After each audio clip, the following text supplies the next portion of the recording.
Actually red bird flight training academy এছিয়াৰ চবতকৈ ডাঙৰ ফ্লাইট ট্ৰেইনিং ইনষ্টিটিউট হয়। পাইলট হ'বৰ কাৰণে হয় পঢ়া শুনা কি কৰিব লাগে, কোনটো ষ্ট্ৰীমত পঢ়িব লাগে, আৰ্টছ কমাৰ্চ ছায়েন্স তিনিটাৰ ভিতৰত কোনটোৰ বেছি প্ৰিফাৰেঞ্চ পায়, এই বিষয়ে জানি ল'ব বিচাৰিছোঁ। কেতিয়াৰ পৰা তেওঁলোকে সপোন দেখিবলৈ আৰম্ভ কৰিব লাগে একচুৱেলি? আমি ইয়াত দেখা পাইছোঁ যে অসমৰ দুই এজন আছে বা ওলাই গৈছে, অসমৰ ষ্টুডেণ্ট খুব কম। ইয়াৰ কাৰণটো কি হ'ব পাৰে? পাইলটৰ ইমানেই প্ৰয়োজন আছে, তো প্ৰত্যেকটো ষ্টুডেণ্টৰ মেইন মটিভ হৈছে মই যিমান পাৰি সোনকালে ট্ৰেইনিংটো খতম কৰি লাইচেঞ্চ লওঁ আৰু মই জবত যাওঁ বা এয়াৰলাইন্সত যাওঁ। অসমৰ ষ্টুডেণ্টৰ কাৰণে কিবা ডিছকাউণ্টৰ ব্যৱস্থা থাকে নেকি ৰেড বাৰ্ডৰ ফালৰ পৰা? তেনেকুৱা অসমৰ কাৰণে অলপ আছে। আমাৰ নৰ্থ ইষ্টৰ মানুহে বহুতখিনি বুজি নাপায়। মেইনলি তেহেঁতি ফ'কাছ কৰে যে মেডিকেল নহ'লে আপোনাৰ ইঞ্জিনিয়াৰিং কাৰণে ফ'কাছ কৰে। চ' এই বস্তুটো অকণমান মানে নৰ্থ ইষ্টৰ মানুহে জানক যে পাইলট বনিলেও মানে পাইলট বনাও এটা মানে ভাল অপৰচুনিটি হয়। Passion for machines, passion for flying, okay, ये इसी ने इंस्पायर किया है। ऑलवेज बीन इनटू मशीन्स बचपन से। बिफोर 2022 ओके, ठीक है, क्या था, अवेयरनेस नहीं थी। जब मैं पायलट बना तो उसके बाद I being the youngest commercial pilot from Kashmir, मैं यंगेस्ट अचीवर अवार्ड मैंने कश्मीर में, I am from DC and I am the youngest commercial pilot from Kashmir. Then after कितने स्टूडेंट्स हैं who are coming for pilot training. তেখেত জম্মু কাশ্মীৰৰ য়ংগেষ্ট pilot হয়, যাৰ বাবে তেওঁ এৱাৰ্ডো পাইছে।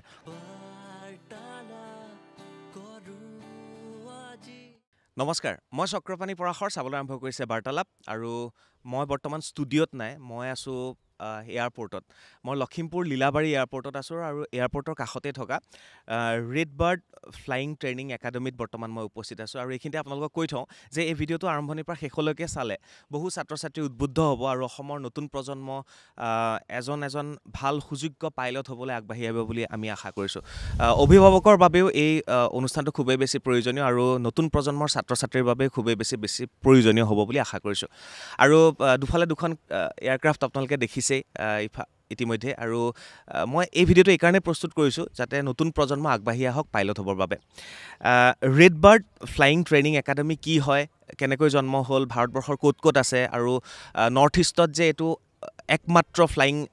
একাডেমি হয়, এই বিষয়ে আপোনালোকে নিশ্চয় এই ভিডিঅ'টোত গম পাব। আৰু মোৰ লগত উপস্থিত আছে বাণীকান্ত শইকীয়া ছাৰ, আৰু তেখেত হৈছে maintenance head all over India red bird flying training academy. নমস্কাৰ ছাৰ আপোনাক। নমস্কাৰ। নমস্কাৰ। খুব ভাল লাগিছে ছাৰ। আৰু মই যেতিয়া গম পাইছিলোঁ যে ইয়াত এটা ফ্লাইং ট্ৰেইনিং একাডেমি আছে, জানিবলৈ খুব আগ্ৰহ প্ৰকাশ কৰিছিলোঁ। 2022 চনতে আৰম্ভ হৈছিলে। বৰ্তমান কি পৰ্যায়ত আছে, কেনেকৈ আগবাঢ়ি আছে, অসমৰ ষ্টুডেণ্ট আছেনে নাই, ভাৰতবৰ্ষৰ বেলেগ বেলেগ প্ৰান্তৰ পৰা ষ্টুডেণ্ট আহি ইয়াত পঢ়ি আছে যিহেতু, গোটেই বস্তুখিনি এবাৰ জানিবলৈ চেষ্টা কৰিম ছাৰ। হয়, actually red bird flight training academy এছিয়াৰ চবতকৈ ডাঙৰ ফ্লাইট ট্ৰেইনিং ইনষ্টিটিউট হয়। এছিয়াৰ চবতকৈ ডাঙৰ ট্ৰেইনিং হয়। আমাৰ ইয়াত এৰাউণ্ড 50 এয়াৰক্ৰাফ্ট আছে, তাৰে 42 এয়াৰক্ৰাফ্ট কণ্টিনিউৱাছলি ফ্লাইং ট্ৰেইনিং চলি আছে। তো একচুৱেলি যিমানেই পাইলট বনে, যেনেকৈ মই আগতেও কৈছোঁ তোমাক, যিমানেই পাইলট বনে, যেনেকুৱা ডাঙৰ ডাঙৰ এৰোপ্লেন উৰাবলৈ বা বেলেগ বেলেগ মডেল উৰাবৰ কাৰণে, সেই গোটেই পাইলটখিনি এই এনেকুৱা ধৰণৰ পাইলট ইনষ্টিটিউটৰ পৰা আৰু এনেকুৱা ধৰণৰ সৰু এৰোপ্লেনৰ পৰাই আৰম্ভ কৰিবলগীয়া হয়। তো সেইকাৰণে ৰেড বাৰ্ড ফ্লাইট ট্ৰেইনিং এছিয়াৰ ডাঙৰ, আৰু বেলেগ বেলেগ জেগাত আছে, যেনে মধ্যপ্ৰদেশত আছে, মহাৰাষ্ট্ৰত আছে, কৰ্ণাটকত আছে, ইভেন শ্ৰীলংকাতো আছে। তো বাট আমাৰ নৰ্থ ইষ্টত ইনক্লুডিং ৱেষ্ট বেংগল তো কোনো ধৰণৰ পাইলট ট্ৰেইনিং ইনষ্টিটিউট নাই, যিটো কাৰণে মানে ৰেড বাৰ্ড ফ্লাইট ট্ৰেইনিং কাৰণে হৈছে নৰ্থ ইষ্টৰ ষ্টুডেণ্টখিনিৰ সুবিধা হোৱাৰ কাৰণে, বা তেওঁলোকে যাতে নৰ্থ ইষ্টৰ পৰাও যাতে পাইলট বনে, যিটো কাৰণে লীলাবাৰী এয়াৰপৰ্টত এই পাইলট ট্ৰেইনিং ইনষ্টিটিউটটো খোলা হৈছিলে 2022 চনত। 2022 চনত খোলা হৈছিলে। তাৰ পৰা বৰ্তমান চলি আছে। বাট ষ্টিল এতিয়াও বহুত মানুহে গম নাপায় যে লীলাবাৰীত এণ্ড নৰ্থ ইষ্টৰ ভিতৰত লীলাবাৰীত যে পাইলটৰ ট্ৰেইনিং হয়, বা পাইলট ট্ৰেইনিং এটা ইনষ্টিটিউট আছে। বহুতে গম নাপায় একচুৱেলি। আৰু ইয়াত আহি ইতিমধ্যে আপোনালোকে মাজে মাজে দেখা পাই আছে কেইবাজনো পাইলট ভাৰতবৰ্ষৰ ষ্টুডেণ্টে ভাৰতবৰ্ষৰ বেলেগ বেলেগ প্ৰান্তৰ পৰা আহি শিকি আছে। অসমৰ দুই এজন আছে, আমি তেওঁলোকক চিনাকি কৰি দিম বাৰু আপোনালোকক। তাৰ আগতে মই কৈ থওঁ যে এৰ'নটিক ইঞ্জিনিয়াৰ আছিলে বাণীকান্ত শইকীয়া ডাঙৰীয়া, আৰু তেখেতে বহুত বছৰ কাম কৰি বৰ্তমান নৰ্থ ইষ্টৰ ৰেড বাৰ্ড ফ্লাইং ট্ৰেইনিং একাডেমীৰ সৈতে জড়িত হৈ আছে। আপুনি ইমান বছৰে যিহেতু এই লাইনটোতে জড়িত হৈ আছে, আপুনি ক'ৰ পৰা পঢ়া শুনা কৰিলে? লখিমপুৰত যিহেতু ঘৰ, ইয়াৰ পৰাই পঢ়া শুনা কৰা নেকি? হয়, মই একচুৱেলি নাওবৈচাৰ একচুৱেলি হয়, মোৰ ঘৰ হয়। হয়। নৰ্থ লখিমপুৰ কলেজত মই 10+2 মতলব হাই ছেকেণ্ডেৰীলৈকে পঢ়িছিলোঁ। তাৰপিছত যেতিয়া ডিচাইড কৰিবলগীয়া হ'ল যে লাইফত মানে কোনটো দিশত যাব লাগে, তো সেইটো সময়তে মই এয়াৰক্ৰাফ্ট মেইনটেনেঞ্চ ইঞ্জিনিয়াৰ বিষয়ে গম পাইছিলোঁ আৰু মোৰ বহুত ইণ্টাৰেষ্ট আছিল, যেনেকৈ এৰোপ্লেনত কাম কৰা, এৰোপ্লেন কেনেকৈ উৰে, সেই বিষয়ে বেছি ইণ্টাৰেষ্ট আহিলে। তাৰপিছত মই গুৱাহাটীত মানে ইনষ্টিটিউট আছিলে এয়াৰক্ৰাফ্ট মেইনটেনেঞ্চ ইঞ্জিনিয়াৰিঙৰ, তো তাতে মই পঢ়িলোঁ। তাৰপিছত ট্ৰেইনিং আমাৰ আছিলে, ছত্তীশগড়ত ট্ৰেইনিং হৈছিলে, তো তেনেকৈ এইটো লাইনত অহা হ'ল 10+2 পিছত। লখিমপুৰ কলেজৰ পৰা পঢ়া শুনা? হয়, নৰ্থ লখিমপুৰ কলেজৰ পৰাই মই হাই ছেকেণ্ডেৰী মানে পাছ কৰিছোঁ। মোৰ কেইটামান প্ৰশ্ন আছে, যিটো নতুন প্ৰজন্মক মই প্ৰশ্নবোৰ তেনেকৈ সুধিব বিচাৰিছোঁ। পাইলট হ'বৰ কাৰণে হয়, পঢ়া শুনা কি কৰিব লাগে, কোনটো ষ্ট্ৰীমত পঢ়িব লাগে, আৰ্টছ, কমাৰ্চ, ছায়েন্স তিনিটাৰ ভিতৰত কোনটোৰ বেছি প্ৰিফাৰেঞ্চ পায়, এই বিষয়ে জানি ল'ব বিচাৰিছোঁ। কেতিয়াৰ পৰা তেওঁলোকে সপোন দেখিবলৈ আৰম্ভ কৰিব লাগে একচুৱেলি? চাওক, সপোনটোতো সৰুৰ পৰাই দেখিব লাগে, সৰুৰ পৰাই দেখিবই লাগে সপোন। বাট পাইলটৰ হ'বৰ কাৰণে বেচিকেলি হাই ছেকেণ্ডেৰী পাছ আৰু physics and maths is compulsory. Physics and মেথছটো লাগে, এনেকুৱা পাৰ্চেণ্টেজৰ এনেকুৱা কোনো কথা নাই, কিন্তু ফিজিক্স এণ্ড মেথছ লাগে, বাধ্যতামূলক। লাগিলে ইঞ্জিনিয়াৰ হওক বা পাইলট হওক, ফিজিক্স এণ্ড মেথছটো। অ'কে, ফিজিক্স আৰু মেথছ এইটো জানিলে তেতিয়া তেওঁলোকে সপোন সৰুৰ পৰা দেখিবলৈ গৈছে, বাট সেইটো দুটা লাগিব আৰু হায়াৰ ছেকেণ্ডেৰীৰ পিছত তেওঁলোকে আহি যাব পাৰে। অ'কে, তাৰপিছতো মানে হায়াৰ ছেকেণ্ডেৰীৰ পিছতো কোনোবাই বোলে ডিগ্ৰী পঢ়িলে তাৰপিছতো আহিব পাৰে, বা মানে আপ টু 60 ইয়াৰ্ছলৈকে কোনোবাই যোনে ট্ৰেইনিং ল'ব পাৰে। 60 ইয়াৰ্ছলৈকে মানে বয়সৰ কোনো সীমনা নাই ইয়াত? Higher লিমিটটো 65 actually. 65 18 বছৰৰ পৰা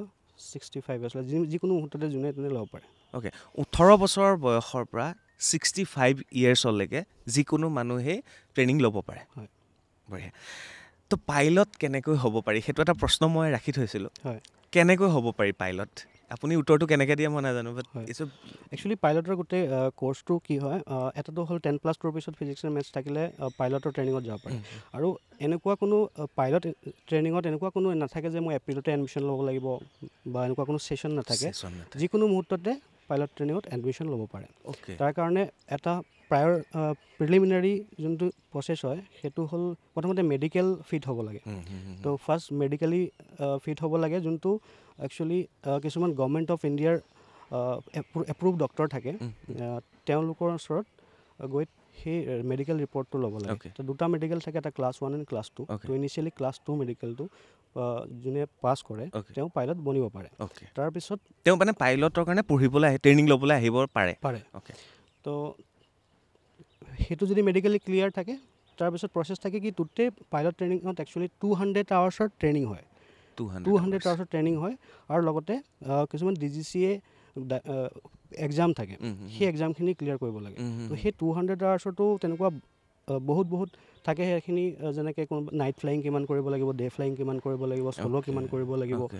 এখন এয়াৰপৰ্টৰ পৰা এখন এয়াৰপৰ্টলৈ কিমান যোৱাও ট্ৰেইনিং হয়। তো সেই তেনেকুৱা ধৰণৰ গোটেই ট্ৰেইনিংখিনি হয়। টোটেল 200 আৱাৰ্ছৰ ট্ৰেইনিং হয়, আৰু কেইখনমান গভৰ্ণমেণ্টৰ পেপাৰ থাকে, সেই অল ইণ্ডিয়া বেচিছত হয়।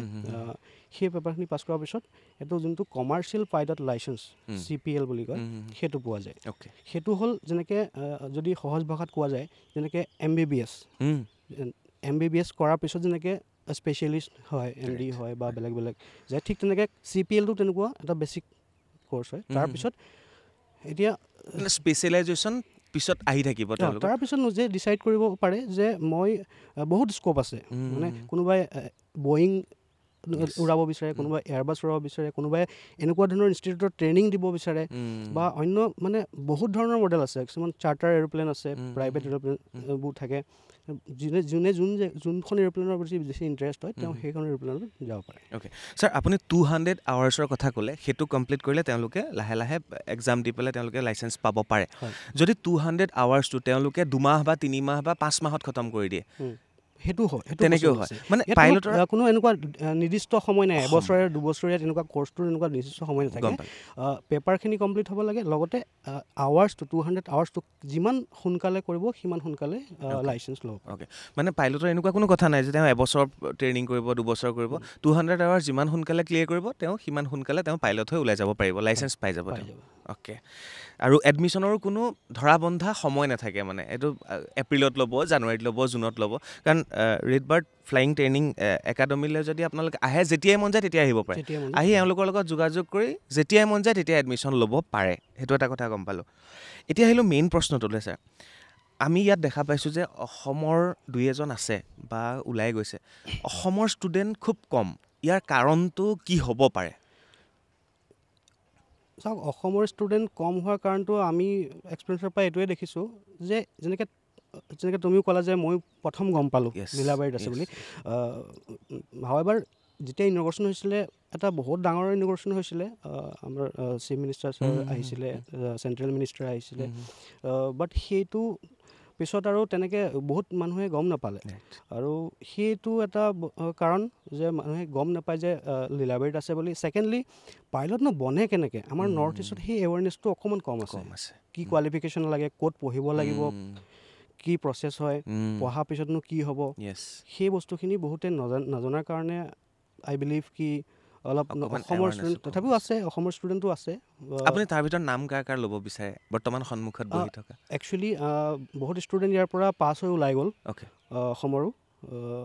আৰু এতিয়া বৰ্তমান 3-4জনমান আছে আমি ইয়াত একচুৱেলি আমাৰ যিহেতু বহুত বেছ আছে তো আমাৰ লীলাবাৰীত যিহেতু অকণমান কম ফ্লাইটে বুলি ক'ব পাৰি 2খন আছে বৰ্তমান এখন আৰু আছিলে এখন বৰ্তমান পুনে গৈছে বাকী জেগাত যেতিয়া বহুত এৰোপ্লেন আছে তাত সোনকালে যাতে ট্ৰেইনিংবোৰ খতম হয় আমি ইয়াৰ পৰা বেলেগ জেগাটো শ্বিফ্ট কৰোঁ সেইটো কাৰণে বৰ্তমান আমাৰ ইয়াত আই থিংক 3জনমান অসমৰ আছে আই থিংক কেপ্টেইন নাদিয়া আছে আৰু 2জন আছে আজি একচুৱেলি এক্সাম আছে গুৱাহাটীত তো তেওঁলোক অকণমান এক্সাম দিব গৈছে আৰু বাকী বেলেগ দেশৰ বিভিন্ন জেগাৰ পৰা আছে নিশ্চয় আৰু সেইটোৱে মেইন কাৰণ আছিল মই সেইদিনা এজন পাইলটৰ ইণ্টাৰভিউ লৈছিলোঁ ইমতিয়াজ তেওঁ ইণ্ডিগৰ পাইলট হয় তেওঁ অসমৰ হয় তেখেতে আপোনালোকৰ ৰেড বাৰ্ডৰ কথা মোক শ্ব'ত কৈ থৈ গৈছিলে যে ৰেড বাৰ্ড বুলি এটা একাডেমি আছে য'ত ফ্লাইং ট্ৰেইনিং চেণ্টাৰ আছে আৰু তেওঁৰ পৰা মই অলপ জানিবলৈ চেষ্টা কৰিছিলোঁ আজি মোক কৈছিলে ঋতিকে অক্ষয়ে কৈছিলে হয়তো তেওঁ কথা তো এতিয়া অসমৰ ল'ৰা ছোৱালীক আনিবৰ কাৰণে আমি কি ব্যৱস্থা কৰিছে আপোনালোকে বা ৰেড বাৰ্ডে কেনেধৰণে আগ্ৰহী অসমৰ ষ্টুডেণ্টক পাইলট বনাবৰ বাবে নিশ্চয় ৰেড বাৰ্ড আগ্ৰহী হোৱাৰ কাৰণে আমাৰ ইয়াত এটা এষ্টাব্লিছমেণ্ট কৰা হৈছিলে তাৰ কাৰণে তেওঁলোকে আমাৰ ৰেড বাৰ্ডৰ ৱেবছাইট আছে আৰু আমাৰ নৰ্থ ইষ্টতো ৰেড বাৰ্ডৰ টীম আছে তেওঁলোকক কণ্টেক্ট কৰিব পাৰে তেওঁ কণ্টেক্ট ডিটেইলছটো তুমি পাৰিলে দি দিবা কণ্টেক্ট কৰি পেলাই তেওঁলোক আহিব পাৰে নিশ্চয় তেওঁলোকে আৰু ডিটেইলছত বুজাইও দিব কি প্ৰয়োজন আছে ইয়াৰ পিছত আহিলে যিটো প্ৰশ্ন সুধিব লাগে নে নালাগে মই নাজানো বাট সুধিলে অকণমান আৰু মানুহে গম পাব যে অ'কে ফ্লাইং ট্ৰেইনিং একাডেমীত ট্ৰেইনিং কৰিবলৈ আহিলে খৰচৰ কথাটো খৰচ কেনেকৈ বেৰ কৰিব বহুতে কয় যে ইটছ এ ভেৰি এক্সপেঞ্চিভ হয় কাৰণ ফুয়েলৰ কথা আছে ইয়াত সকলোবিলাক কথা আছে চবতে এক্সপেঞ্চিভ হয় তো ট্ৰেইনিংটো এক্সপেঞ্চিভ হয় লগতে ইয়াত যথেষ্ট পইচা খৰচ হয় তেতিয়াহ'লে আমাৰ সৰ্বসাধাৰণ মানুহে সপোন দেখিব কেনেকৈ ফ্লাইং কৰিব চাওক আজিকালিৰ দিনত বহুত সুবিধা আছে সৰ্বসাধাৰণ মানুহেও কৰিব পাৰে ইভেন আমাৰ কোম্পানীও ছাপোৰ্ট কৰে এডুকেশ্যন লোনৰ ফেচিলিটি আছে এডুকেশ্যন লোনৰ ফেচিলিটি আছে কোম্পানীয়ে ছাপোৰ্ট কৰে প্লাছ জেনেৰেলি অকণমান এক্সপেঞ্চিভ হয় কিন্তু এক্সপেঞ্চিভ হোৱাৰ লগতে তেওঁলোকৰ যোনটো কোৰ্চ কমপ্লিট হোৱাৰ পিছত যোনখিনি ৰিজাল্ট হয় সেইখিনিও মানে বেলেগ কোৰ্চতকৈ অলপ ভাল হয় যেনেকৈ বৰ্তমান টাইমত এইখিনিতে মই কৈ থওঁ কৰোণাৰ পিছৰ পৰা এভিয়েশ্যন ছেক্টৰটো বহুত মানে ইনক্ৰিজ হ'ল যিটো কাৰণে সাধাৰণ মানুহ আজিকালি প্লেনত যোৱাই ষ্টাৰ্ট কৰিলে একজেক্টলি তো সেইটো কাৰণে যিমান পেচেঞ্জাৰ অল অভাৰ ইণ্ডিয়াত আজিৰ দিনত ফ্লাইং কৰে সেই অনুপাতে এৰোপ্লেন বৰ্তমান ইণ্ডিয়াত কম আছে এৰোপ্লেনো কম আছে পাইলটটো কম আছেই এৰোপ্লেনো কম আছে সেইকাৰণে এতিয়া যোনখিনি যেনেকৈ ইণ্ডিগ' এয়াৰ ইণ্ডিয়া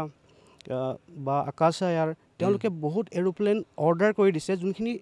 আহিবলৈ এতিয়া বাকী আছে আপ টু 2035লৈকে হয়তো আহি নাপাবহি ইমান এৰোপ্লেন অৰ্ডাৰ কৰিছে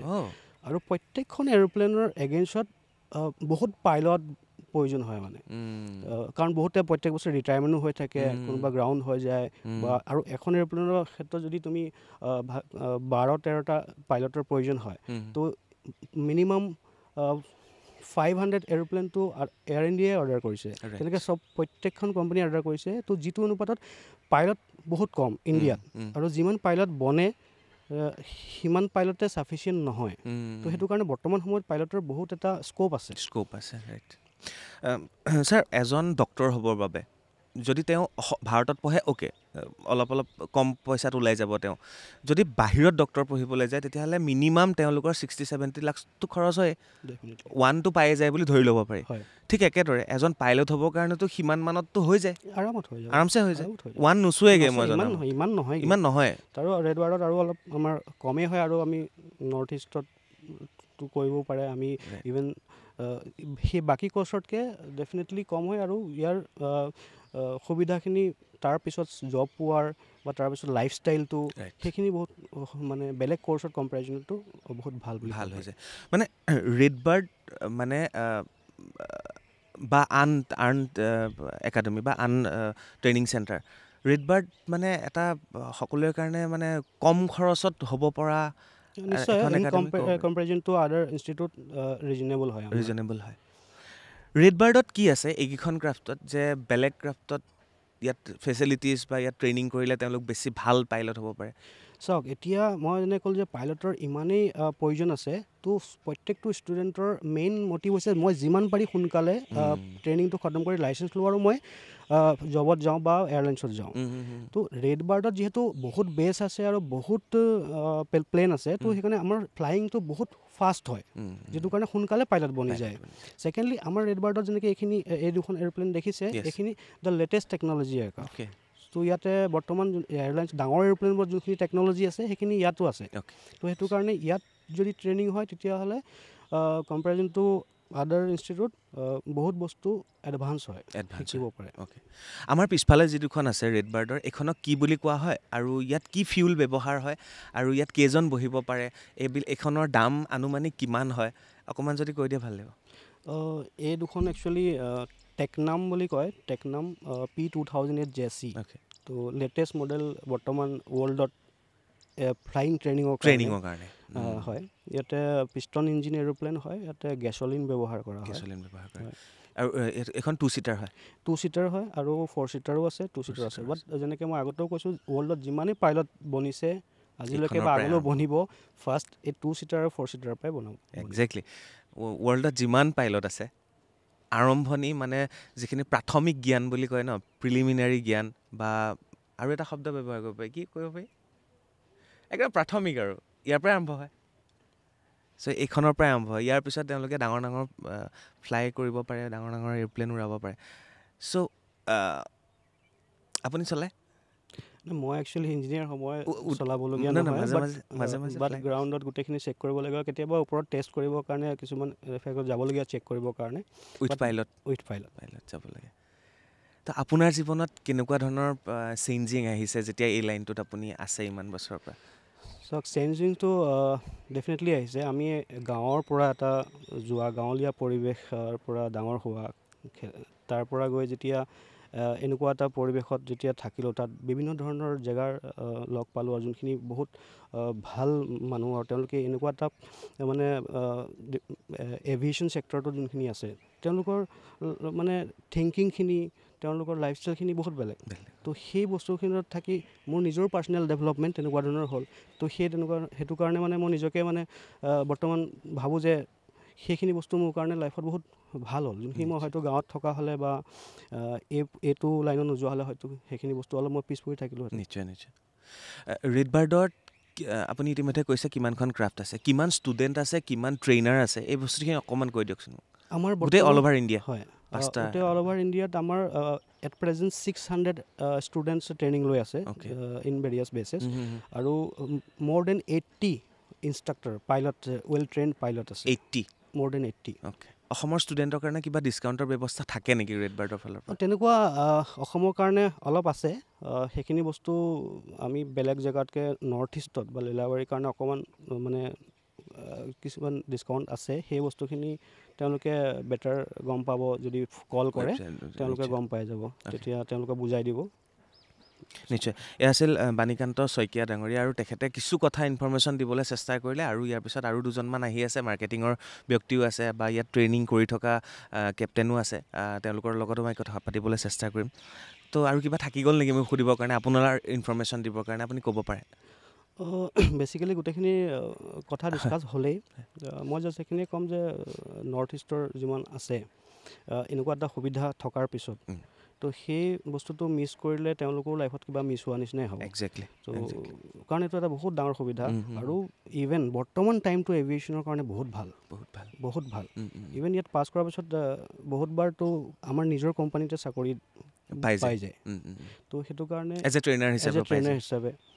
তাৰপিছত তেওঁলোকে ছাইড বাই ছাইড বেলেগ ডাঙৰ এৰোপ্লেনৰ ট্ৰেইনিং লৈ পেলাই যিকোনো মুহূৰ্তত তালৈও যাব পাৰে নিশ্চয় তো এই বস্তুটো নৰ্থ ইষ্টত ষ্টুডেণ্টবোৰে সুবিধাটো ল'ব লাগে বুলি ভাবোঁ নিশ্চয়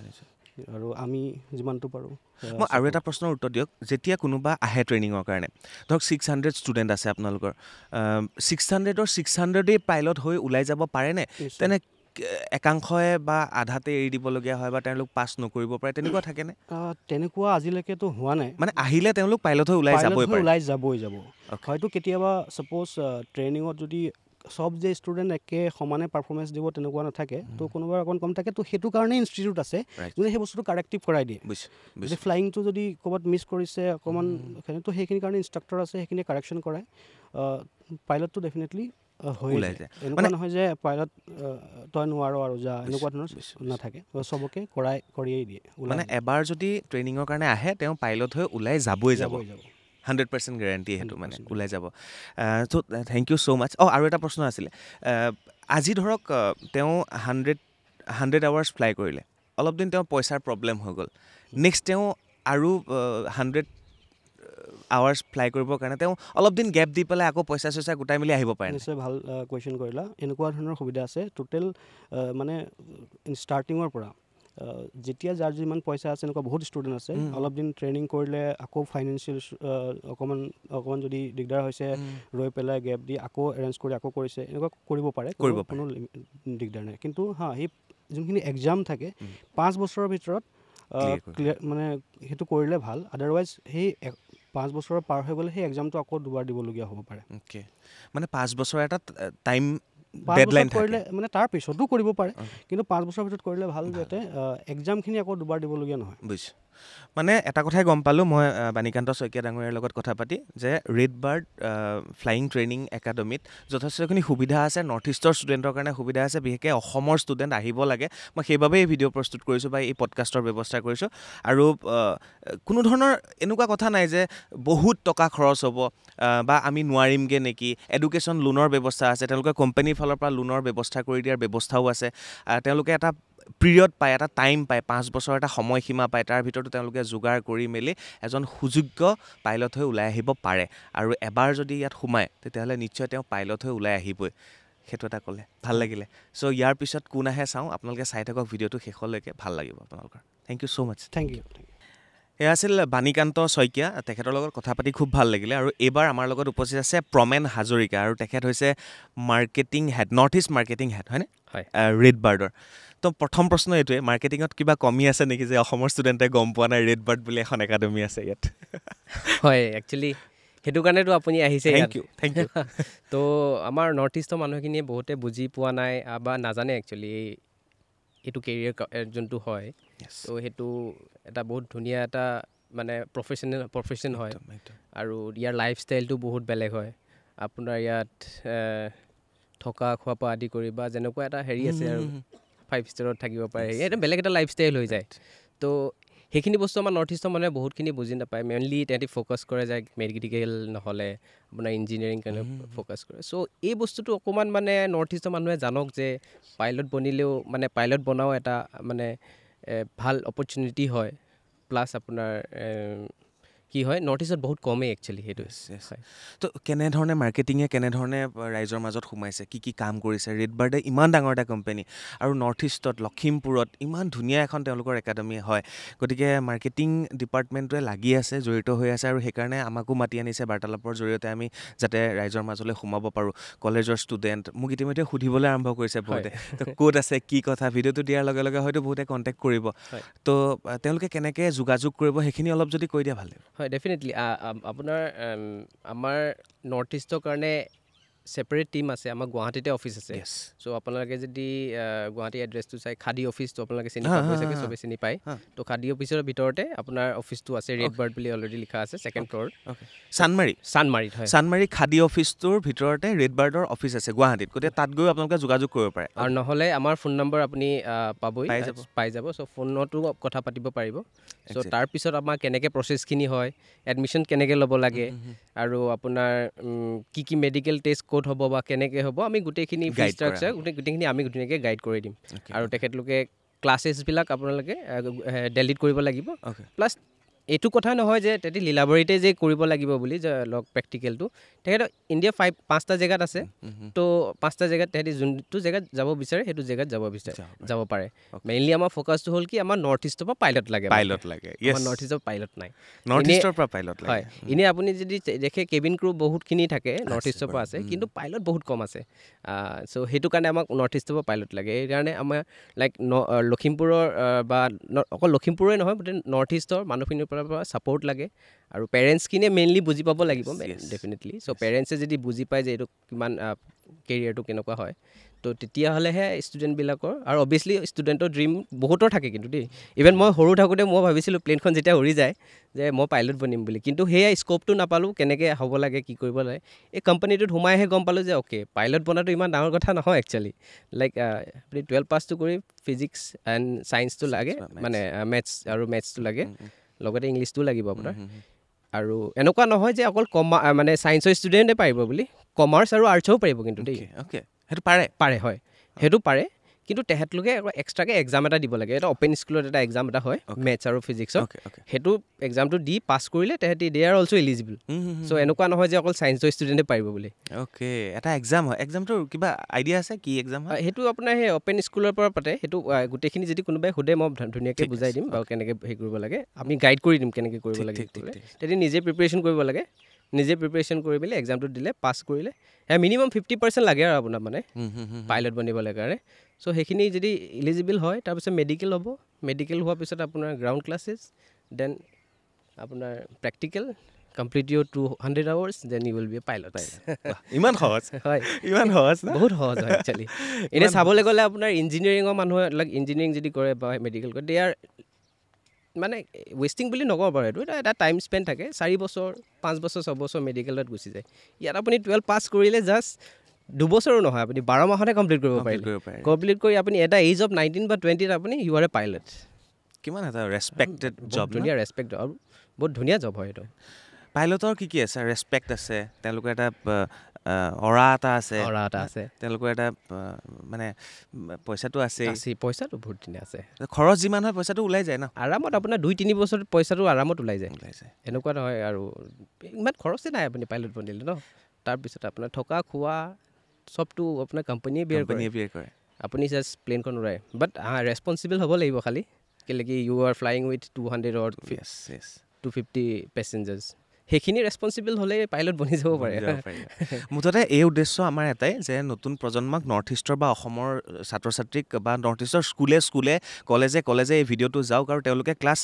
8 মানৰ পৰা সপোন দেখক যাতে আমি পাইলট হ'ব পাৰোঁ পাইলট হ'ব বিচাৰোঁ কেনেকৈ পাইলট হ'ব পাৰে হায়াৰ ছেকেণ্ডেৰী পাছ কৰাৰ পিছত কি কৰিব লাগিব কি কৰিব নালাগিব কাৰণ ইতিমধ্যে ৰেড বাৰ্ড ফ্লাইং ক্লাব বা ফ্লাইং ট্ৰেইনিং চেণ্টাৰ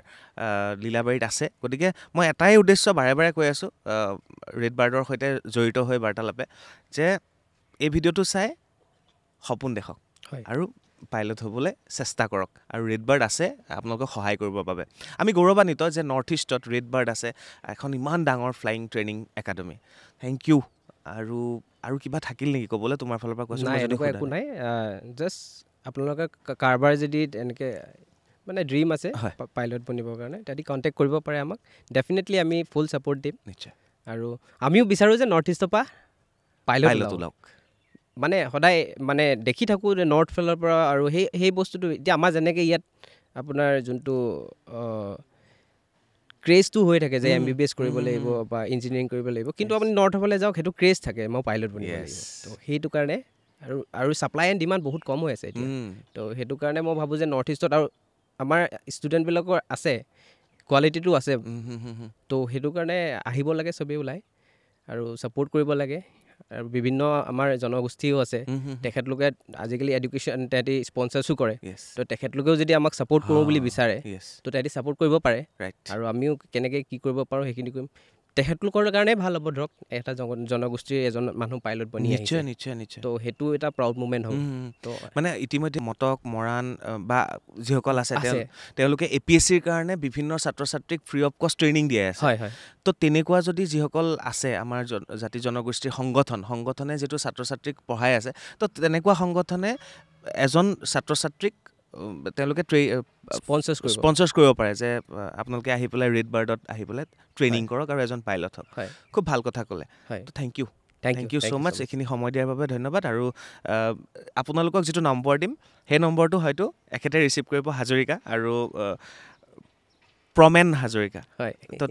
তেখেতে ৰিচিভ কৰিব বা আন কোনোবাই ৰিচিভ কৰিব তেখেতৰ ফেচটো মনত ৰাখক ফোন কৰিলে তেখেতক যোগাযোগ কৰিব পাৰিব আপোনালোকে তো এইটো ভিডিঅ' ইয়াত শেষ কৰিছোঁ ইয়াৰ পিছত কেইবাজনো পাইলটছ আছে আৰু কেইবাজনো ট্ৰেইনী পাইলট আছে গতিকে তেওঁলোক আহিব আমাৰ মাজলৈ অকণমান সৰুকৈ কথা পাতিবলৈ চেষ্টা কৰিম চাই থাকক ভিডিঅ'টো শেষলৈকে মই ৰেড বাৰ্ড ফ্লাইং ট্ৰেইনিং একাডেমীত আছোঁ আৰু ইতিমধ্যে মই দুজনৰ লগত কথা পাতিছোঁ আৰু এইবাৰ আছে আমাৰ লগত ডেপুটি চিফ ফ্লাইং ইনষ্ট্ৰাক্টৰ আৰু তেখেতৰ নাম হৈছে নৱনীত সিং দেশৱাল सर नमस्कार नमस्कार सर आप कहाँ से हैं बेसिकली मैं हरियाणा से हूँ जी हाँ जी यमुनानगर हरियाणा जमुनानगर हरियाणा ये तो बहुत फेमस नाम है ना जमुनानगर हाँ जी मतलब बहुत ज़्यादा भी नहीं पर और सर कब से आप फ्लाइंग कर रहे हैं कहाँ से ट्रेनिंग किया था पहले मैं रेडबर्ड से ही ग्राउंड क्लासेस ली थी ओके उसके बाद यहीं पे as an synthetic flight instructor काम किया उसके बाद यहीं पे जॉब किया मैंने जी स्टार्टिंग सर रेड बर्ड कहाँ से किया था ग्राउंड क्लासेस मैंने की थी दिल्ली से किया था ओके और यहाँ पे लीलाबाड़ी में कितने दिन हो गया सर अभी अप्रॉक्सीमेटली 15 डेज हो 15 डेज हो गया कैसा लगता है असम का वेदर असम में ब्यूटीफुल प्लेस ऊपर से कैसा अच्छा है ऊपर से बढ़िया माउंटेन व्यू अच्छा है विजिबिलिटी बहुत अच्छी है ओके यहाँ पे विजिबिलिटी अच्छा है हाँ जी जहाँ ग्रीनरी होता है वहाँ पे विजिबिलिटी अच्छा होता है जी मतलब अच्छा ही रहता है यहाँ पे जब से मैं आया हूँ तब से अच्छा और वैसे भी इन जनरल अच्छा ही रहता है ओके तो आपका सपना कब था कब देखा कि मैं फ्लाइंग करूँगा मैं पायलट ही बनूंगा सर अराउंड क्लास 12th में यही डिसाइडेड था मेरा कि पायलट ही बनना है जी तो उसे बचपन से यही था कि पायलट ही बनना है तो एक after 12th class I pursued this career जी तो उड़ने का मन कब क्या था ज़्यादा मैं उड़ूंगा ही अभी मेरा हो गया नीचे हो गया अभी ऊपर वही जब पहली बार आप बैठते हो फ्लाइट में यू सी द यूनिफॉर्म फिर उनका aura is different pilots definitely so that is what inspired me मैं जब से यहाँ पे आया हूँ सर जब से आपको देख रहा हूँ एवरी पायलट मैं अभी तक 2-3-4 पायलट के साथ मैं इंटरव्यू किया था असम से वो लोग अभी कमर्शियल पायलट है जब भी उन लोगों को देखता हूँ मैं तो मैं उन लोगों का ऑरा देखता हूँ एक अलग सा ऑरा है उन लोगों को देखने से अच्छा लगता है उसका स्मार्टनेस हो उसका ड्रेसिंग स्टाइल हो ये चश्मा भी हो सब कुछ होने से बहुत अच्छा लगता है तो आप किसको देख के ये आ गया कि मैं भी पायलट ही बनूंगा घर में और कोई था कोई भी नहीं था ऐसे ही passion for machines passion for flying okay यही इसी ने इंस्पायर किया है ऑलवेज बीन इनटू मशीन्स बचपन से जी तो इसका एड्रेनलिन ही अलग है आप हवा में that is what inspired me right Assam में अगर फ्लाइंग रेड बर्ड है तो यहाँ पे स्टूडेंट नहीं है बहुत कम है जितना होना चाहिए उतना नहीं है 600 रेड बर्ड का स्टूडेंट है तो असम से 10-15 ही स्टूडेंट रहेगा शायद तो असम में क्यों नहीं है आप कुछ बताइए असम के स्टूडेंट के बारे में असम के लोगों के बारे में तो आप भी रेड बर्ड से ही पढ़ाई किया तो यही पे काम कर रहे हैं कुछ बताइए नॉर्थ ईस्ट में इतनी अवेयरनेस थी ही नहीं कि पायलट्स मतलब आप देखते हैं कैबिन क्रूज काफ़ी हैं हाँ but they don't know how to become a pilot Okay. So this is the first flying academy in Northeast. So I think now people get to know जी कि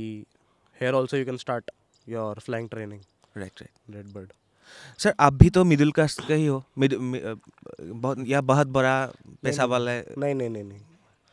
मिडिल क्लास हाँ जी हाँ जी तो आप भी बन गया ना पायलट हाँ जी तो सब बन सकते हैं ना सब बन सकते हैं कोई ऐसा वो नहीं है एजुकेशनल लोन्स मिलते हैं सब कुछ मिलता है right even RedBird helps with educational loan हाँ हाँ हाँ অ'কে অ'কে ত' তেখেতো মিডিল ক্লাছে হয় বা তেওঁৰ দেউতাক বহুত ডাঙৰ বহুত টকা থকা মানুহ নহ'ব পাৰে বাট তেওঁ এটা কথা কৈছে যে ৰেডবাৰ্ডেও সহায় কৰে এডুকেশ্যন লোন পায় গতিকে তেওঁ যিহেতু সপোন পূৰণ কৰিছে আমাৰ অসমৰ ল'ৰা ছোৱালীয়ে সপোন পূৰণ কৰিব পাৰে মাত্ৰ এই ভিডিঅ'টো চাই পেলাই মই এটাই কথাই কৈছোঁ সপোন দেখক পাইলট হ'বৰ বাবে ৰেডবাৰ্ড আছে চিন্তা কৰিব নালাগে বহুতখিনি সহায় সুবিধা তেওঁলোকে আগবঢ়াইছে আৰু ইতিমধ্যে বহুত পাইলটৰ প্ৰয়োজন আছে ইতিমধ্যে ছাৰে কৈছে যে বহুত পাইলটৰ প্ৰয়োজন আছে বহুত ফ্লাইট আহি আছে বাট আমাৰ পাইলট নাই গতিকে পাইলট হ'বৰ কাৰণে উদ্বুদ্ধ কৰিবৰ কাৰণে এই অনুষ্ঠানটো আমি কৰি আছোঁ आपका फर्स्ट फ्लाई कब था alone alone I flew in April 2019 कहाँ से कहाँ तक था सोलो लोकल फ्लाइंग थी ओके आई मतलब there is a process once you start flying then you have to go first solo okay तो वो लोकल आप सर्किट में ही करते हैं फ्लाइंग जी जी you depart from the same airport and land at the same airport जी जी जी so that was my first solo flight solo flight है और रेडबर्ड फ्लाई करके कैसा लगता है स्पेशली ये क्राफ्ट इसमें क्या है ये बहुत एडवांस्ड एयरक्राफ्ट है state of the line 4 cylinders 4 stroke engine very good engine latest tech जी and very light weight good aircraft for training okay okay and बहुत अच्छा लगता है फ्लाई करके जी आपका स्टूडेंट असम से 2-3 स्टूडेंट है उन लोग कैसा है कुछ उन लोगों के बारे में बताइए असम स्पेशली असम का स्टूडेंट के बारे में असम के स्टूडेंट्स बहुत बढ़िया हैं हाँ अभी 2-3 ही है ज़्यादा नहीं है जी अभी हमारे पास but they are doing very well air okay and performance is also very nice बन जाएगा ना पायलट बन जाएंगे ओके ओके सबको बना देंगे सबको बना देंगे okay thank you so much sir इतना ये समय देने के लिए और thank you so Thank much you, sir. Thank you so much thank you sir নিশ্চয় ভিডিঅ'টো চাই ভাল পাইছে আৰম্ভণিৰ পৰা শেষলৈকে আপোনালোকে চাই আছে মাজৰ সময়খিনিতো আকৌ কৈছোঁ আপোনালোকক এই ভিডিঅ'টোক ছাত্ৰ ছাত্ৰীক নতুন প্ৰজন্মক উদ্বুদ্ধ কৰিবৰ বাবে আৰু তেওঁলোকক পাইলট হ'বৰ কাৰণে উৎসাহ যোগাবৰ বাবে এই ভিডিঅ'টো ৰেডবাৰ্ডৰ সহযোগত আমি কৰি আছোঁ বাৰ্তালাপ আৰু মই আছোঁ লীলাবাৰী এয়াৰপৰ্টত আৰু এইবাৰ মোৰ লগত উপস্থিত আছে কেপ্টেইন ফাৰহান मजिद सर नमस्कार नमस्ते सर आपको सब टाइगर बोलते हैं यहाँ पे सर ऐसा really you are tiger sir क्योंकि मैं जब से आया हूँ यहाँ से आप 2-3 बार चक्कर लगा के एक बार फ्लाइंग करके टेक ऑफ एक बार वापस से वो प्रोफाइल थी सर्किट लैंडिंग तो इसलिए टेक ऑफ एंड लैंडिंग करना ही पड़ता है जी उसमें। सर जी आप बेसिकली जम्मू कश्मीर से है जम्मू कश्मीर और असम नॉर्थ ईस्ट जी कैसा लगता है दोनों नहीं बहुत बहुत सिमिलर चीज़ है उसमें जैसे वो भी एक हिली एरिया है J K and Assam is also जी। द सेम थिंग बट यहाँ पे थोड़ा मतलब अगर वेदर का बात चले तो यहाँ पे थोड़ा वेदर मानसून हिट करता है वहाँ पे मानसून हिट नहीं करता ओके ओके मेन चीज़ यही है otherwise weather is similar temperature is similar and बाकी सराउंडिंग्स या बाकी मतलब बिल्कुल सेम फीलिंग है एज इन जे जी जी जी बस नॉर्थ ईस्ट में है and it is like little bit far away बस नहीं तो मेरे लिए बहुत लाइक इस होम फीलिंग Right. लाइक वहाँ पे बर्फ गिरता है यहाँ पे बर्फ नहीं गिरता है है यहाँ पे बर्फ नहीं गिरता है यहाँ पे फ्रीज में मिल जाएगा सर জোক वगैरह सो सर এইখিনিতে মই আপোনালোকক কওঁ যে ৰেড বাৰ্ডত যথেষ্ট মানে অভিজ্ঞ ট্ৰেইনাৰে ট্ৰেইনিং দিয়ে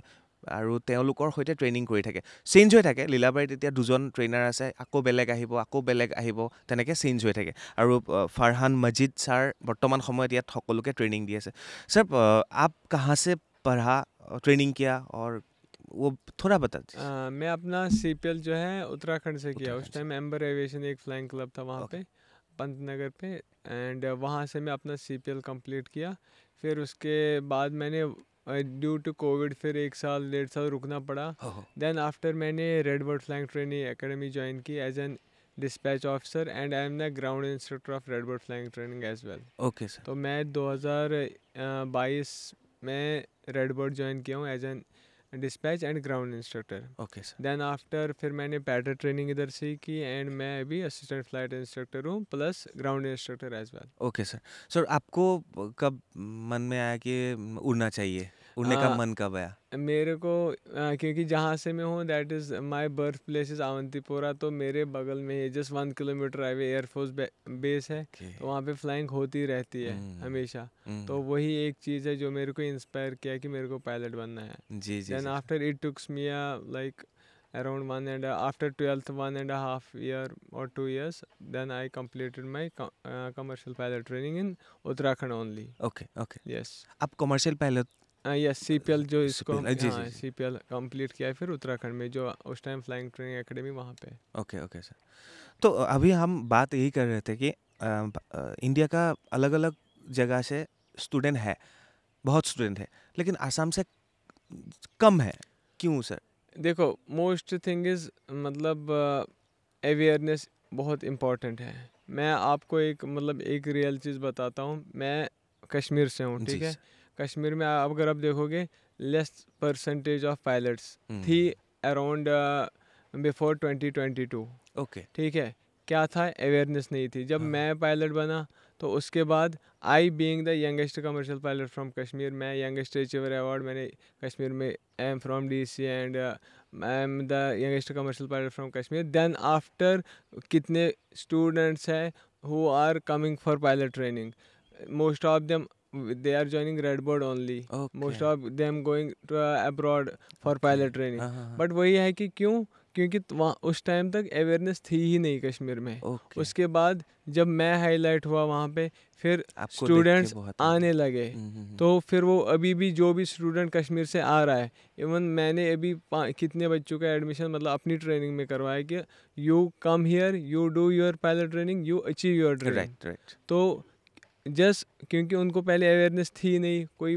मतलब पूछने के लिए था ही नहीं कि मतलब क्या चीज़ें लगती है, क्या रिक्वायरमेंट्स है, क्या एक्सपेंडिचर है, ये सब चीज़ें। Now they have full awareness, they are contacting me, I am giving the positive feedback and all. तो अब वो इस फील्ड में आना चाहते हैं। नहीं तो आप देखोगे कश्मीर में maximum doctors, engineers and bureaucrats and all उसमें जाते हैं। सेम चीज़ मैं ये मानता हूँ कि नॉर्थ ईस्ट में ये चीज़ मतलब सेम यही है कि अवेयरनेस बहुत कम है। जी जी जी। क्योंकि यहाँ पे अगर नंबर ऑफ़ पायलट जो है वो कम है, तो उसी हिसाब से कि जैसे है क्या मतलब स्टूडेंट्स आ ही नहीं रहे फील्ड में। After 12th they are going for medicals, engineering and all. तो बेटर, हाँ, better is to like from higher secondary level या कॉलेज लेवल पे अगर अवेयरनेस हो जाए या ऐसे अवेयरनेस कैंप्स होंगे कि like there is many things to do from apart from the engineering, medical backgrounds and administration. तो वो एक इम्पॉर्टेंट फैक्टर है कि आप ये फील्ड में आ सकते हो। You are the youngest pilot in Jammu Kashmir. From Jammu and Kashmir, yes. You were awarded? Yeah, I am youngest achiever award at the age of 20. Oh, very good. Yeah, proud of you. Thank you, sir. Thank you. আৰু সেয়া চাওক, তেখেত জম্মু কাশ্মীৰৰ য়ংগেষ্ট pilot হয়, যাৰ বাবে তেওঁ এৱাৰ্ডো পাইছে। আৰু তেওঁ খুব ভাল কথা এটা ক'লে যে এৱাৰনেছ হ'লেহে অসমৰ ল'ৰা ছোৱালী ওলাই আহিব, বেলেগক দেখিহে ওলাই আহিব। আৰু এটা কথা মই এইখিনিতে কৈ থওঁ যে যেনেকৈ এতিয়া মেডিকেল ইঞ্জিনিয়াৰিঙৰ বাবে বিভিন্ন একাডেমিজবিলাকে তেওঁলোকে কলেজে কলেজে গৈ পেলাই এৱাৰনেছৰ কেম্প কৰে, তেওঁলোকে কয় যে আপুনি মেডিকেল পঢ়িবৰ কাৰণে অমুক কৰক তমুক কৰক। ঠিক তেনেধৰণে পাইলট হ'বৰ কাৰণেও মই ভাবোঁ ৰেড বাৰ্ডে গৈ পেলাই কলেজে কলেজে অকণমান যদি তেওঁলোকক উৎসাহ যোগায় তেতিয়াহ'লে নিশ্চয় তেওঁলোকো আহিব পঢ়িবৰ কাৰণে। আৰু এই ভিডিঅ'টো চাইতো আৰু আহিব বুলি মই বিশ্বাস কৰিছোঁ। Thank you so much sir. Thank you. तो एक बात बता के जाइए, यहाँ पे जो आपका स्टूडेंट है असम से, वो लोग कैसा है? जी बन जाएगा ना सर? हाँ बिल्कुल बन जाएगा। अभी यहाँ पे नादिया है या बाकी वो रोहन है, ट्रिडिप और भी कौन था, प्रदीप था एक स्टूडेंट। हाँ Okay. सब अच्छा फ्लाइंग करते। इससे पहले भी आसाम से मिक्किम वगैरह वो भी इधर नॉर्थ ईस्ट में वो भी बढ़िया फ्लाइंग करते हैं। बढ़िया, even if you are getting like better training obviously you will become a pilot ना। Right right sir. और इंडिया से बाहर जो ट्रेनिंग है, ट्रेनिंग सेंटर्स है, उससे रेड बर्ड बेटर है या सेम है या उससे? देखो अभी अगर नया चीज़ देखा जाएगा कि if you are going abroad for flying training, तो after that there also you are spending around 60 lakhs 70 lakhs। मतलब उसके बाद जब आप वापस इंडिया आते हो फिर आपको लाइसेंस कन्वर्जन करता है। लोग क्या करते हैं कि बाहर अब्रॉड जाते हैं to complete their CPL as soon as possible. Then after उनको लगता है कि टाइम कम लगता है बाहर, और बट जब अगर देखा जाए कि इस चीज़ की प्रक्रिया कितनी है कि वापस आओगे फिर यहाँ पे लाइसेंस कन्वर्ट करोगे, वो सब चीज़ें, वो फिर वापस आने के बाद रेड बॉडी ज्वाइन करते हैं कि हमारा लाइसेंस कन्वर्ट हो जाए। ठीक है, ठीक है। तो इवेंचुअली कोई पॉइंट मेरे हिसाब से उतना ज़्यादा बनता नहीं है कि आप बाहर जाओ US Canada and all flying करके आ जाओ। आई थिंक इंडिया में ही बेटर रहेगा Better कि आप फ्लाइंग कर लो। सर कितने में हो जाता है सर? अभी रेट्स अप्रॉक्स मतलब अराउंड 50 to 55 फॉर CPL ही है, and it varies from area to area, from flying to flying school. मतलब ये डिफरेंट करता है, कोई फ्लाइंग ट्रेनिंग एकेडमी क्या लेती है, like this is as per the company policy. Right, okay, thank you Thank so you, much, thank you so much.